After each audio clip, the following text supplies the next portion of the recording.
student, in the earlier lecture, chapter 1, we have already discussed the properties of light, what is meant by optics, what is optical mineralogy, and how the polarized light is produced.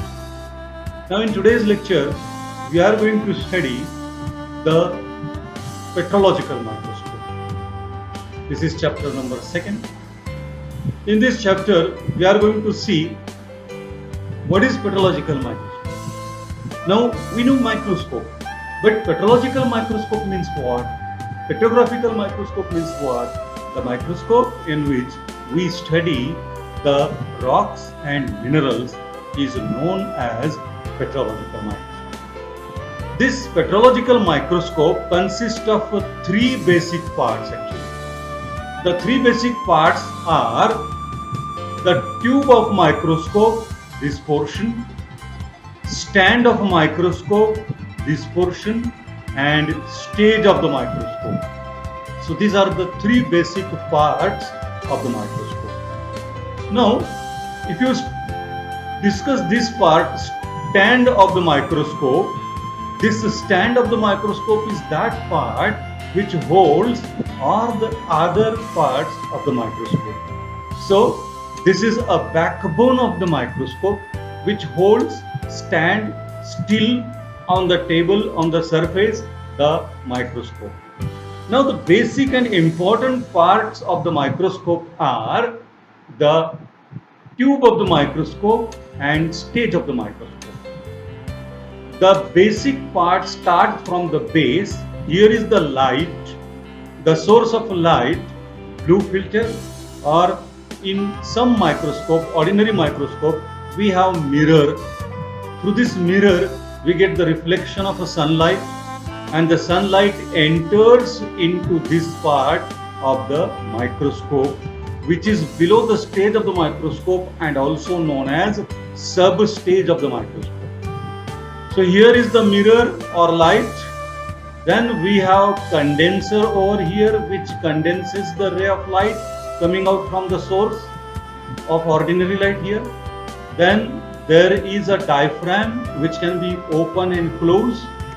And above the diaphragm, in the substage region, we have lower polarizer, which is also known as lower Nicol prism.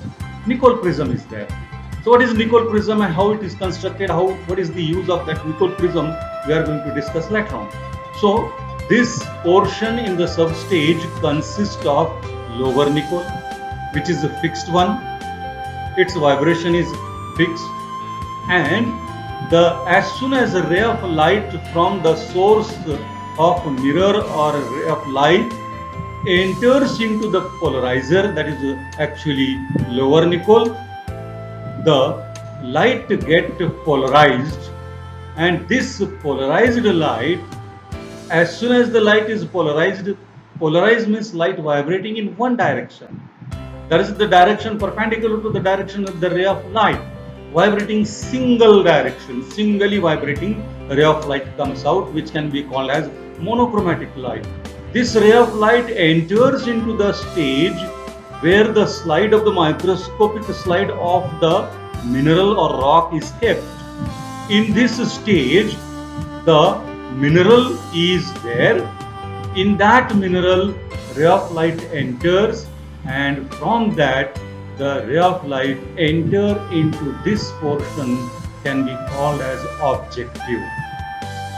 This objective, it is consisting of objective lenses. There are lenses of a 5-time magnification, 10-time magnification, 15-time magnification, or 45-time magnification, and even sometimes higher.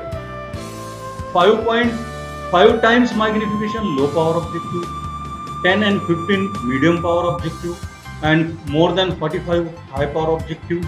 So here magnification of the object is done. That means whatever the object which is there in the field of view, it will be magnified 5 times, 10 times, 45 times. So that magnification is done in this region. Above that, we have this region which is called as slot for accessory plate. Some accessory plate for special type of studies are used, and these accessory plates will be inserted in that slot. Above that accessory plate here, there is upper Nicol, or called as upper polarizer. It is also known as analyzer. In the lower, it is polarizer, and in the upper, it is analyzer. So, and the vibration direction of polarizer and analyzer are always kept perpendicular to each other. That means if the polarizer is vibrating like this, analyzer will vibrate like this. This type of crossing is always done in the field of view, which can also be called as cross Nicol position. So this is upper Nicol or analyzer can be move in and move out. As and when necessary, it will be move in where the cross Nicol position is there, and if it is move out, the position of the polarized light will be visible. So properties under polarized light will be visible when analyzer is out, and cross Nicol when analyzer is in. So this is the polarizer, which is called as upper Nicol analyzer, and then here is another type of lens which can be called as special type of lens known as Bertrand lens.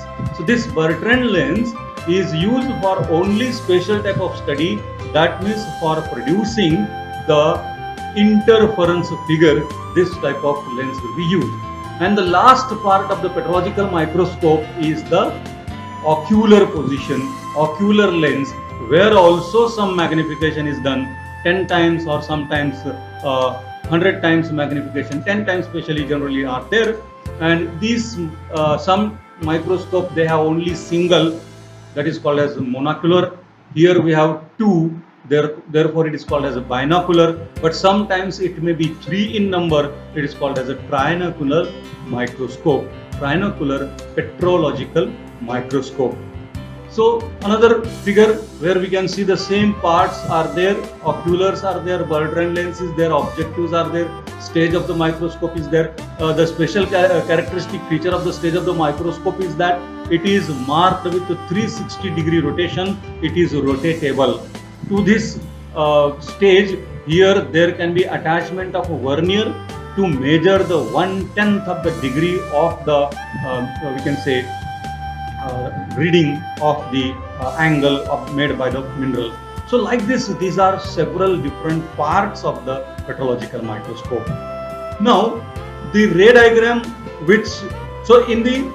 in order to use the microscope, we need to understand a little about the microscope, that is the physics of light, and we have dealt that in the chapter 1, that is what is meant by light. So here is a ray diagram of petrological microscope which illustrates that the sunlight or light is entered into the mirror. From this mirror, the ray of light is entering into this region where polarizer is there, lower Nicol is there, and in that lower Nicol, polarization of the light is done. Polarized light is obtained here, and this polarized light is then entering into the mineral, and from that mineral, or without mineral also, from that it enters through the objective into the analyzer. Analyzer is kept perpendicular to the polarizer, and then if we see without mineral, the analyzer and polarizer, if both of them they are used, then we can see that the ray of light are blocked and we get the total blackness in the field of the view. So this is the way, this is the ordinary source of light. As soon as it enters through the microscope, we get only the ray of light, but when polarizer is there, that light will get polarized, and the light travel as a wave, and we have also wavelength and amplitude of the ray of light, and this is the direction of the propagation of the ray of light. Now when this ray of light enters, we know a simple practical, that when a ray of light enters into a prism, what happens? So the ray of light entered into a prism and we get the spectrum of different colored light. Wibjer pattern is visible there. Now same way, when ordinary source of light is entered, we get the ordinary light. So they are vibrating in all possible direction. But when we use so this is the ordinary ray of light. When this ordinary ray of light vibrating in all possible direction, in front of it, if we inserted the polarizer, so this blue color is the polarizer, where this direction, which is the direction, vertical direction, is suppose the direction of the plane polarization. So whatever the ray of light parallel to that line only come out and remaining will be absorbed. So how this happens, you can see here. So this is a polarizer, or you can call it as a lower polarizer. As soon as the ray of light transmitted from this, you get light vibrating in one direction, and this is the plane polarized light. When this plane polarized light is used, we get the polarized light. So that is a typical behavior monochromatic light we can see here. Now, let us say that when we insert the another nicole, that is upper nicole or analyzer between analyzer above the polarizer, then what will happen? Now say insertion of the upper polarizer. That means as soon as we inserted this upper polarizer, that is called as analyzer, this is vibrating in this direction.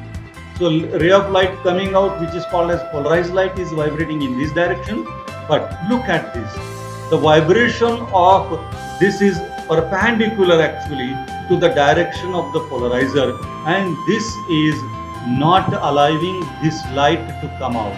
And as soon as upper nickel is inserted in the field of view, we get the black color. Blackness appears there. This is called as extinction position in the microscope. So this way the blackness is found in the microscope field of view.